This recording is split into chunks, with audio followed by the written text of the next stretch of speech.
"Ma'am, do you have any old bread you could spare? I'm so hungry." The question, thin and fragile, struck Alara like a stone to the heart. She stopped sweeping the grand, cobbled entrance to the mansion and looked toward the voice. Leaning against the iron gate was a slip of a girl rail-thin, with a storm of tangled hair and a small, worn box of candies clutched in one hand. But it was her eyes that stole Alara's breath. They were green, but such a startling, luminous green that they seemed to glow even in the harsh light of the city street. A pained growl rumbled from the child's stomach, a sound so raw it was louder than the distant blare of car horns. Alara swallowed hard against a sudden ache that tightened her throat. Without a word, she hurried back into the estate's gleaming kitchen and returned with a heavy plate, piled with what was left of the staff's lunch. The girl ate as if she hadn't seen food in eternity, not with gratitude, but with a desperate, frantic energy, her head bowed low as if afraid the plate might be snatched away. Alara, her heart aching, pulled a wrought iron chair closer and sat down beside her, a silent guardian to the small, fierce hunger. "What's your name, little one?" she asked softly. The girl looked up, her mouth full, a shy smile finally touching her lips. "Sarah," she mumbled. An inexplicable shiver traced a cold path down Alara's spine. She couldn't understand why. This was just another of the city's forgotten children, another soul asking for a moment's kindness. But there was something different here, an echo of something she couldn't quite place. At that exact moment, the gates began to swing open to admit a polished black sedan that purred with quiet power. It was Julian Croft, the millionaire master of the estate, returning from yet another meeting. He stared straight ahead through the tinted windshield, his expression a mask of cold indifference, never once glancing at the scene by his gate. He lived his life that way, forever carrying the crushing weight of his loss. The man had spent a fortune, millions, trying to find the daughter who had vanished in a terrible accident 8 years ago. His wife, Isabel, had died in that same fiery tragedy. Since that day, Julian had been entombed in a grief that knew no end. Alara knew the story, of course. It was a silent, sorrowful ghost that haunted the mansion's opulent halls, a story she knew like one of the house's own secrets. But she never dared speak of it, never dared touch the raw, open wound of Julian's grief. Watching Sarah eat, she was struck by a disquieting sense of familiarity, a particular tilt of the girl's head, a fleeting gesture that was an echo of someone else. Alara immediately crushed the thought before it could fully form. "A coincidence," she whispered to herself, the words feeling thin and unconvincing. "It's only a coincidence." Fate, she told herself, did not tie such impossibly intricate knots. After Sarah had scraped the plate clean, she seemed to shrink back into herself, her boldness fading into a shy awkwardness. She grabbed her candy box, offered a quick, mumbled thank you, and darted back toward the roar of the intersection. Alara remained frozen in the doorway, gripping her broom like a crutch. Her heart was a frantic bird beating against the cage of her ribs. It felt as if the child had reached inside her and stirred a part of her soul that had been asleep for years, awakening a thought that her rational mind screamed was impossible. It was too absurd, too much like a fairy tale, to imagine she was her employer's long-lost daughter. The world didn't grant such miracles, did it? Later, standing over the deep kitchen sink, her hands moving mechanically through the warm, soapy water, her mind refused to be still. Images of the girl returned like cinematic flashes, the hesitant smile that never quite erased the sadness in her eyes, the profound depth, the fierce hunger she tried to hide. Alara closed her eyes and sighed, trying to banish the fantasy. She is just another child from the street. Do not invent things. But deep down, in the quietest corner of her heart, the doubt had taken root, and that doubt, she feared, would be impossible to uproot. Alara didn't know it then, but her innocent act of kindness was about to unlock the mansion's most devastating secret. The next day, when Alara stepped outside to take out the trash, there she was again. Sarah was sitting on the cold pavement, a small, huddled figure making herself invisible against the grand stone wall. She was hugging her little box of candies, her bare feet tucked beneath her, her gaze lost in a crack in the sidewalk. Alara's heart, already tender, ached at the sight. She called the girl's name softly and asked if she had eaten anything. The answer was quiet and sharp, a blade twisting in the cleaner's chest. "Just one candy, ma'am." The word struck Alara with physical force. She rushed back to the kitchen, returning moments later with a makeshift plate of rice and beans. The smile that bloomed on Sarah's face was a thing of pure, unadulterated joy. It was a smile of someone who had just been given not just a meal, but the entire world. As she ate, Sarah started to speak, her story spilling out in quiet bursts. She lived with an older woman, she called her Annie by heart, but confessed that many days passed with nothing to eat but the sugary candy she tried to sell at the intersection. Ilera listened in silence, and with every word, she felt as if she were prying open a dusty, forgotten chest. The girl's mannerisms were like keys turning old locks in her memory. The delicate way she held the spoon, the small, silvery laugh that escaped between bites. Everything about her awakened dormant memories, and Ilera would shake her head slightly, as if to physically ward off the dangerous thoughts that were circling. "You are going mad, Ilera," she would murmur inwardly, a desperate attempt to cling to reason. Inside the mansion, her employer had no idea that as he sat down to his expensive breakfast, the daughter he had spent a fortune to find was just meters away. And Ilera, even without certainty, was beginning to feel the weight of this potential truth. She knew the secret, if it was one, could not end well if it remained hidden. But what could she possibly say? The idea was so improbable, so utterly unbelievable. It sounded like a story she had invented. Even so, her heart wouldn't stop its frantic hammering. But what if it is true? That question drove her to begin a new ritual. Every day, Ilera started saving small portions of food, hiding them in old containers to give to Sarah. Without ever meaning to, she was adopting the child, forging an invisible tether between them that grew stronger each day. "If it wasn't for you, I don't know how I'd manage," Sarah would say, her grateful gaze powerful enough to dismantle any defense Ilera tried to build. And though Ilera told herself it was only solidarity, a simple act of human kindness, she knew deep down that she was becoming attached far too quickly and far too deeply. With every visit, the girl revealed a new detail, another ghostly echo of a person Ilera had once known so intimately. It was the way Sarah's brow would furrow in concentration, a habit of dropping her gaze to the floor when she was hiding something. Even the absent-minded way she would twist a strand of hair around her finger while lost in thought. The resemblances were impossible to miss, but it was sheer insanity to contemplate what they might actually mean. Ilera would punish herself with these thoughts, reminding her heart of the sheer depth of Julian Croft's suffering. The man had buried his wife and lost his daughter, then only a child of 8, in the same horrific instant. He had burned through a fortune, hired the world's best investigators, and chased down phantom leads across the globe. All it had earned him was 8 years of crushing silence and accumulated pain. How, then, could that same lost daughter suddenly be alive, selling candy at the traffic light, right in front of her child at home?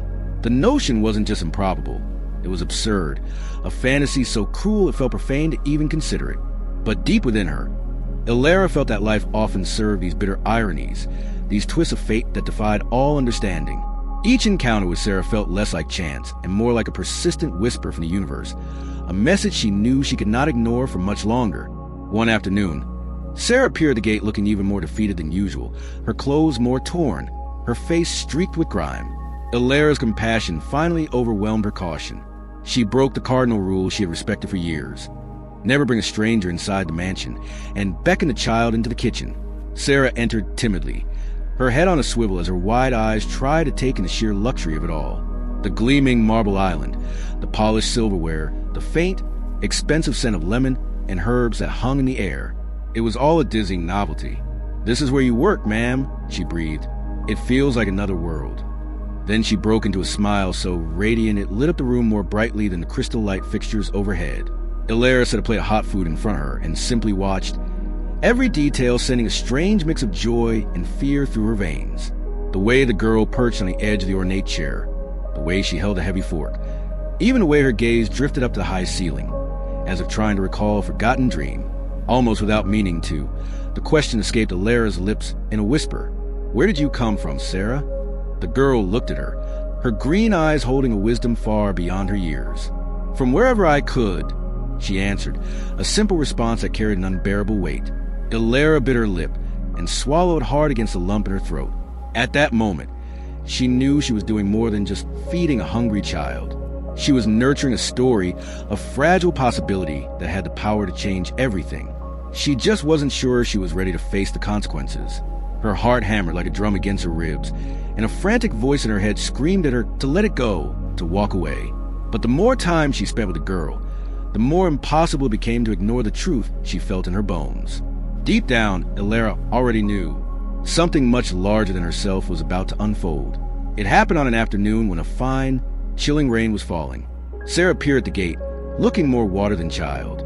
Her thin clothes were plastered to her skin, her hair dripped in heavy strands, and the little candy box she clutched was sagging, on the verge of disintegrating. Without a second thought, Ilara ran to the gate and pulled the girl inside.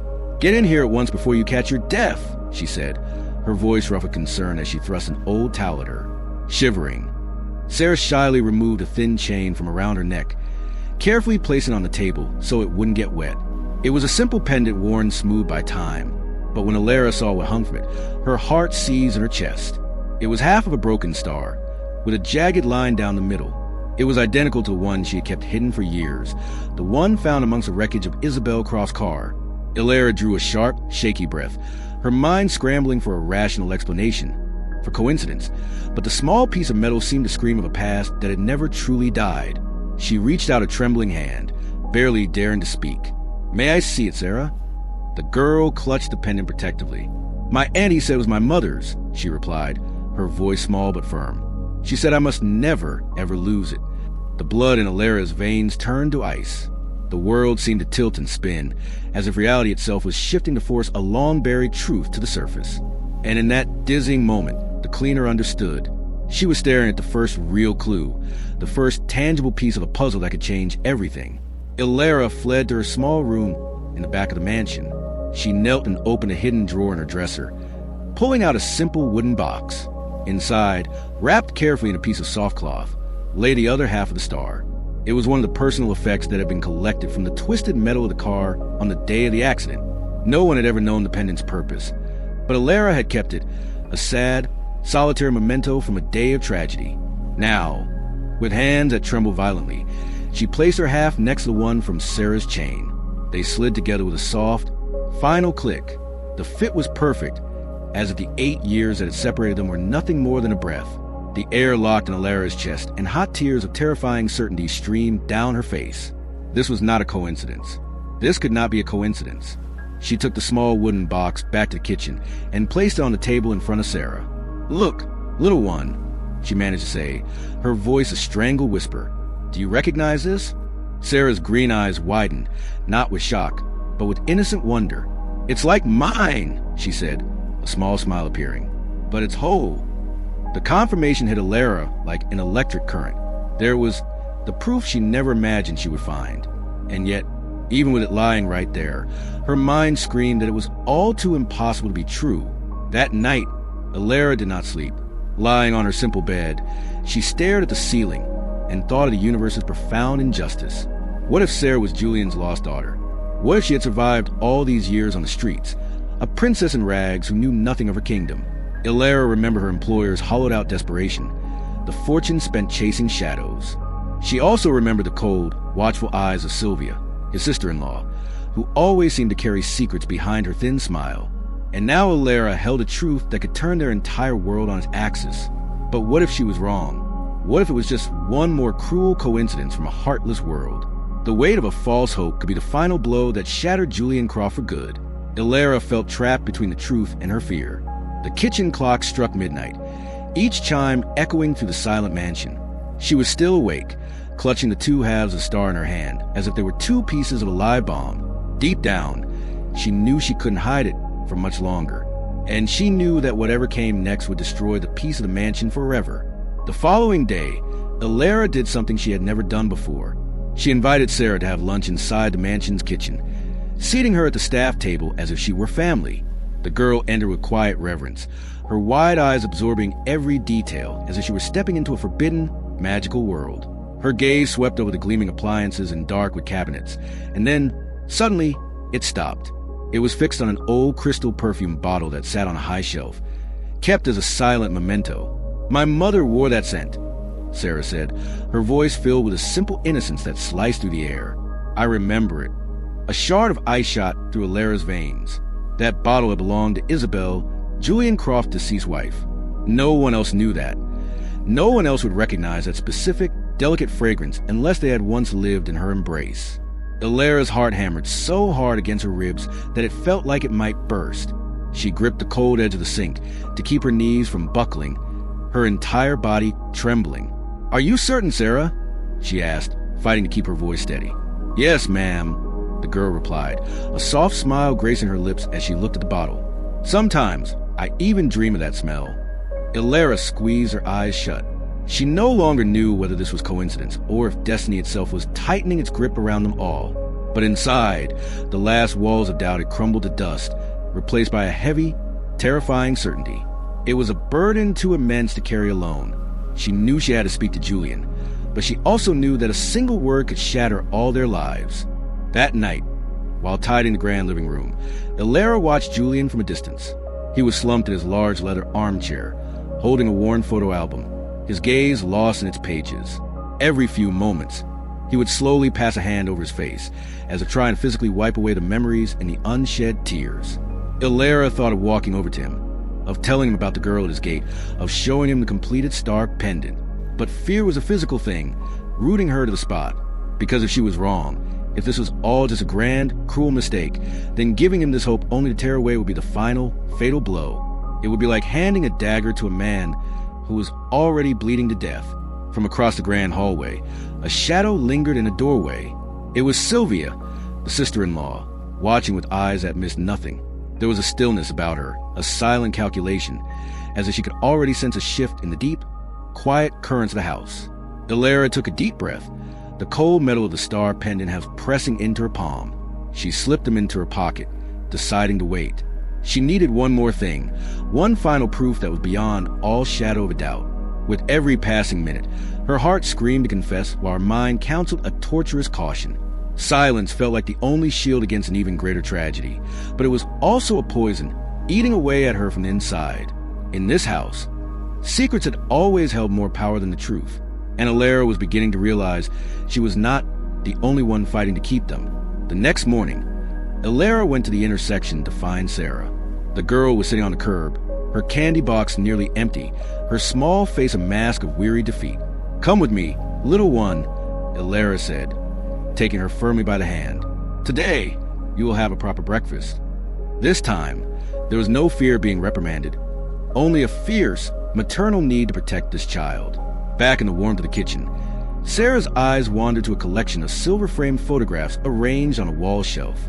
She stopped, her small finger rising to point at one in particular. "That's her," she whispered, her voice filled with quiet awe. "That's the lady from my dreams, the one who hugs me when I'm scared." The floor seemed to vanish from beneath Illyra's feet. The photograph was of Beatrice. The child had never been inside this house. She could not possibly know that face. The ceramic plate Illyra was holding slipped from her numb fingers, shattering on the tile floor with a deafening crash. Sarah jumped at the sound, her eyes wide with alarm, but she couldn't understand the look on the woman's face. Illyra pressed a hand to her chest, gasping for breath, because there was no more room for doubt. All the pieces of the impossible puzzle were snapping into place, one after another, with the force and finality of a thunderclap. It was no longer possible to hide this. The truth was now a living, breathing thing in the room with them. The truth was a roaring fire in her soul, and Illyra knew she could no longer contain it. That night, she intercepted Julian in the grand hall. With trembling hands, she held out the United Star locket. "Its two has finally won." "Where did you get this?" he demanded, surging to his feet, his voice a raw, ragged sound thick with nearly a decade of pain. "It wasn't me, sir," Illyra answered, her own tears finally beginning to fall. "It belongs to the girl from the intersection. She has always carried the other half." The color drained from Julian's face. He looked like a man who had seen a ghost. Stumbling to the hidden safe behind the painting, he retrieved the piece he had guarded since the day of the crash. He brought it to the locket Illyra held. They snapped together with a perfect, definitive click. As the whole star lay in his palm, Illyra told him everything. The hunger, the encounters, the haunting memories of Isabel. Julian collapsed to his knees, his breath catching in ragged sobs. "My daughter," he whispered, clutching the pendant as if it were his own heart. "She was calling for me. This is a scam, Julian." Sylvia's voice, cold and sharp, cut through the emotional haze. She stood in the doorway, her arms crossed, her face a mask of contempt. "This cleaner is inventing a story to manipulate you." Illyra tried to speak, but Sylvia's voice was louder, more venomous. "Are you really going to believe a servant over 8 years of facts?" The very air in the mansion seemed to tremble with the weight of the confrontation. Torn and confused, Julian looked at Illyra. "Bring her in," he commanded. Sarah appeared in the vast doorway, a tiny, frightened figure clutching her candy box to her chest like a shield. But when Julian saw her up close, truly saw her, the world fell away. Her face, her shy smile, and then a detail that shattered his composure completely. The small dimple in her chin, exactly like the one that had vanished 8 years before. He moved toward her slowly, as if approaching a beautiful, fragile dream he was terrified of waking from. Kneeling before her, his voice choked with a lifetime of hope and sorrow, he asked, "What is your name, little one?" "Sarah, sir," the girl answered, her voice small and confused by the intensity in the room. "But my Annie, she always called me her little star." The name struck Julian like a physical blow. A deep, guttural sob tore from his chest, because that was it.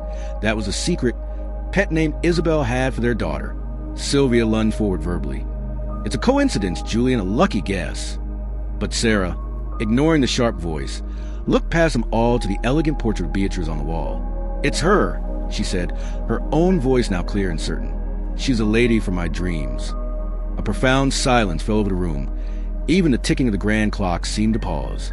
Julian pulled the girl into a fierce, desperate hug, still not allowing himself to fully believe. Terrified the dream would shatter. "I'll have a test done," he rasped, his whole body trembling as he clung to this last thread of hope. "I have to be sure." Ilera wept silently in the corner, knowing the truth was finally free, but also knowing that Sylvia would never let it go so easily. In that tense moment, the silence was broken by the piercing shriek of the doorbell. It was Raymond, the family's old driver, now a man whose face was a roadmap of guilt and time. "I have to speak," he said, stepping inside uninvited, his eyes filled with a terrible weight. "I cannot carry this another day." Everyone turned to face this ghost from their past. Raymond told them that on the day of the accident, he had been threatened, paid a fortune to make the child disappear and to keep silent forever. Julian's eyes widened in horror. "Who, Raymond?" he demanded, his voice a low growl. "Who paid you to take my daughter from me?" The old man took a deep, shuddering breath, looked directly at Sylvia, and the bomb that had been ticking for 8 years finally exploded. "It was her," he said, his voice cracking. "Your sister-in-law." The world seemed to collapse in on itself. Julian let out a scream of pure, primal agony. Frightened, Sarah began to cry. Ilera could only stare in stunned disbelief. "He's lying," Sylvia shrieked, sweat beading on her pale forehead. "He's a ruined old man, looking for someone to blame." But Raymond reached into his coat and slapped a crumpled envelope onto the marble table. Inside were aged bank statements and copies of incriminating letters. The proof was there, undeniable and damning. The ground gave way beneath Julian's feet as his legs began to buckle, and the one terrible question that no one dared ask finally echoed in the ruins of the room. The grand room had become a courtroom of ghosts and broken trust. Julian, his face a mask of tear-streaked disbelief, stared at his sister-in-law. "You took my child from me? Why?" he asked, his voice breaking under the weight of the ultimate betrayal. Sylvia's defiant posture finally shattered. "Because you had everything, Julian," she hissed, the venom of a lifetime of jealousy pouring out. "You had my sister's love, the family fortune, all the attention. I just wanted you to feel what it was like to truly lose something." Ilera pulled the trembling Sarah close, shielding the little girl from the venom in the air as Raymond confirmed every word, the evidence he provided making denial impossible. Numb with shock, Julian called his lawyer and instructed him to contact the police. Sylvia was escorted from the mansion, her shrill protests and cries echoing down the marble hallways. But it was over. The truth had detonated, and no corner of their lives was left untouched. Ilera wrapped her arms around Sarah, holding her as if she were her own daughter. Julian looked at the two of them, the humble cleaner who had dared to hope, and the lost child who was a living proof of that hope. "You," he said, his voice thick with emotion, "you too are my miracle, my new beginning." The crushing weight of 8 years seemed to physically lift from his shoulders, and for the first time in a long, dark time, the mansion seemed to breathe a sigh of peace. In the days that followed, the DNA results confirmed what their hearts already knew. Sarah was, without a doubt, the lost daughter of Julian and Isabel Croft. The millionaire wept like a child when he read the report, holding his daughter in an embrace that was meant to make up for thousands of lost moments. "I lost so much time," he whispered into her hair, "but I promise I will never let you be alone again." Ilera watched from a distance, her own eyes wet with tears, feeling a profound sense of peace. Her mission was complete. Raymond, true to his word, presented himself to the authorities, asking for forgiveness and ready to atone for his mistake. And the mansion, once a cold and silent tomb of grief, was finally filled with the sound of the little girl's laughter echoing through its halls once more.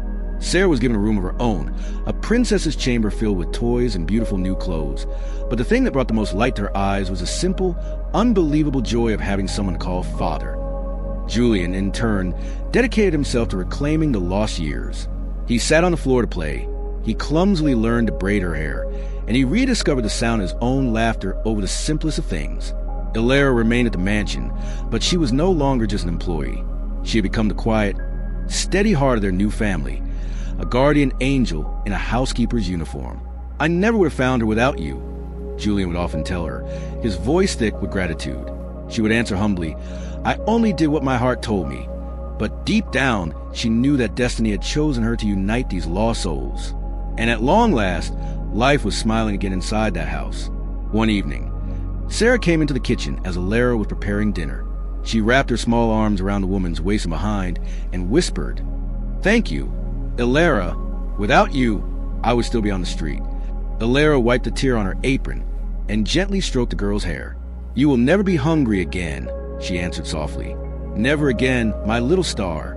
In the living room, Julian stood before the portrait of his late wife, a sad, peaceful smile on his face. "Promise kept, my love," he murmured to the painting. "Our daughter is home." The locket, now whole and gleaming, was placed in a special frame on the wall, a permanent symbol that nothing can truly separate those who were born to be together. The mansion, once a place of oppressive silence, now overflowed with the wonderful noise of life. Laughter, the sound of running feet, and happy voices in the halls. In her new bed, Sarah slept peacefully, her dreams finally free of fear. Ilara would often pause her work, a contented sigh escaping her lips, happy that she had trusted her instincts. And Julian, as he closed his eyes each night, finally felt his heart at peace. What began with a little girl selling candy at an intersection ended with a family rebuilt from the ashes. The pain of the past had not vanished, but it had transformed into strength, and the emptiness that once defined them had finally, truly become a new beginning. Because in the end, life always finds a way to bring together what was torn apart. And this story proves that miracles can still happen, especially when the truth refuses to stay hidden. And now, I want to hear from you. If you were in the housekeeper's shoes, would you have been suspicious on the very first day? Or would you also have thought it was too impossible to be true? Let me know in the comments below. I would love to read your opinion. And don't forget to subscribe to the channel. Give this video a like and share it so that more people can discover moving stories just like this one.